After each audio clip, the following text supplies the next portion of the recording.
أعوذ بالله من الشيطان الرجيم بسم الله الرحمن الرحيم اقتربت الساعة وانشق القمر وإن يروا آية يعرضوا ويقولوا سحر مستمر صدق اللہ مولانا العظیم۔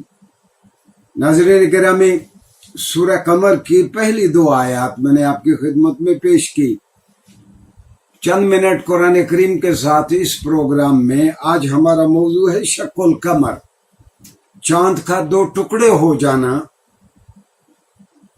ہم اس بات کو موضوع نہیں بنائیں گے کہ یہ اللہ نے اپنی قدرت دکھائی یا رسول اللہ کے ذریعے اپنی قدرت دکھاتے ہوئے ہم اس کو رسول اللہ صلی اللہ علیہ وسلم کا معجزہ قرار دیں۔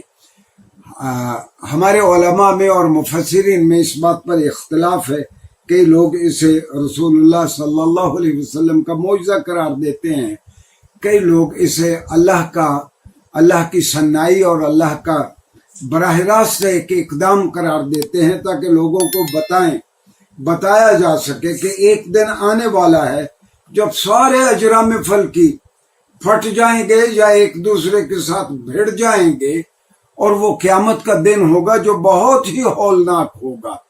جو آیت میں نے آپ کی خدمت میں پیش کی وہ یہ ہے کہ اس کا ترجمہ ہے وَاِقْتَرَبَتِ السَّاعَةُ، قیامت اب قریب آ گئی، ڈے آف ججمنٹ قریب آ گیا، اور چاند بھی پھٹ گیا، چاند بھی دو ٹکڑے ہو گیا۔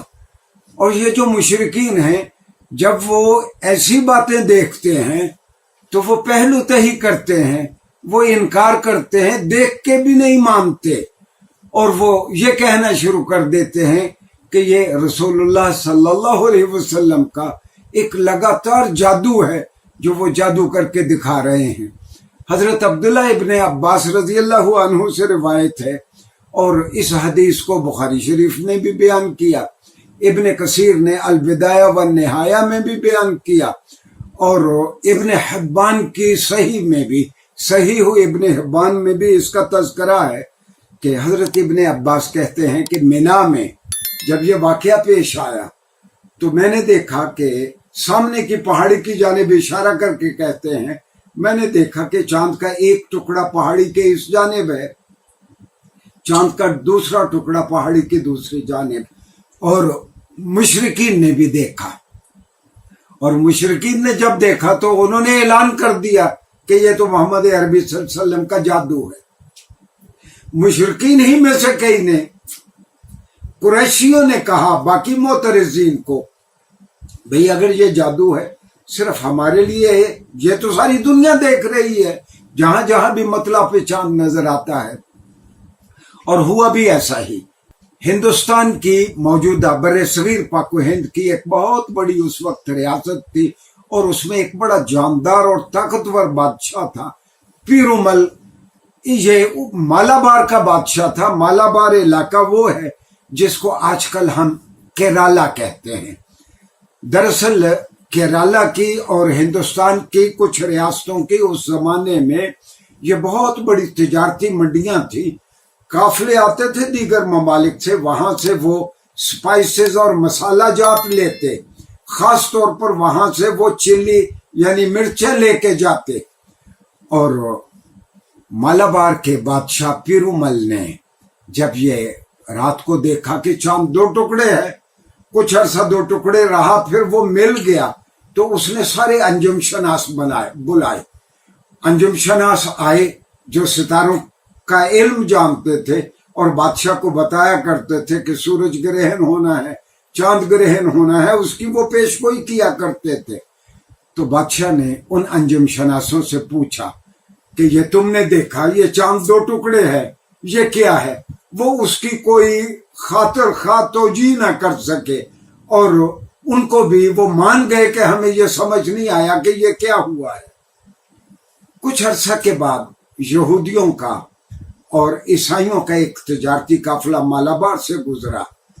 بادشاہ نے ان کو رائل کورٹ میں اپنے دربار میں ان کو اجازت دی آنے کی، اور ان سے پوچھا بھئی کیا آپ نے بھی چاند کو دو ٹکڑے ہوتے دیکھا اور بعد میں ملتے دیکھا؟ انہوں نے کہا ہاں ہم نے دیکھا. جب اس نے سبب پوچھا انہوں نے کہا کہ جزیرت العرب میں اس وقت مکہ مکرمہ میں ایک شخص ہے محمد بن عبداللہ صلی اللہ علیہ وسلم. وہ بہت بڑا جادوگر ہے اور وہ اپنے آپ کو نبی کہتا ہے. اس نے اپنے جادو کے زور سے چاند کے 2 ٹکڑے کیے ہیں. یہ اس زمانے کے یہودیوں کا اور عیسائیوں کا بیان تھا. کچھ عرصہ کے بعد وہاں سے مسلمان قبائل کا گزر ہوا. یہ مسلمان قبائل اس زمانے میں بھی یعنی دین حنیف میں بھی لوگوں کو پتا تھا اسلام کے آنے سے بھی پہلے کہ حضرت آدم علیہ السلام کا جو نزول ہوا ہے وہ ایڈم پیک پہ ہوا ہے. ایڈم پیک کہاں ہے؟ جہاں آج کل سری لنکا ہے. وہاں وہ چوٹی ہے جہاں جنت سے اترتے ہوئے حضرت آدم علیہ السلام وہاں اترے اور حضرت آدم علیہ السلام کے پاؤں کا وہاں نقش ہے. تو برکت کے حصول کے لیے اس کی زیارت کے لیے مسلمان بھی ادھر جاتے تھے. مسلمانوں کا قافلہ جب وہاں پہنچا تو بادشاہ نے ان کو اپنے دربار میں بلایا اور کہا دیکھو یہ اتنا بڑا واقعہ ہو گیا، تم کیا کہتے ہو؟ انہوں نے کہا کہ رسول اللہ صلی اللہ علیہ وسلم نے لوگوں کو گواہ بنا کے کہا.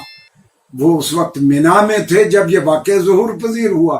آپ نے کہا دیکھو یہ اللہ کا کام ہے، یہ چاند 2 ٹکڑے ہو گیا ہے اور اس کے بعد وہ چاند آپس میں مل گیا. تو اس کے دل میں شوق پیدا ہوا کہ میں محمد صلی اللہ علیہ وسلم سے ملوں. اس نے کہا کہ جب آپ سری لنکا سے ایڈم پیک سے زیارت کر کے واپس جاؤ تو میرے پاس رکنا.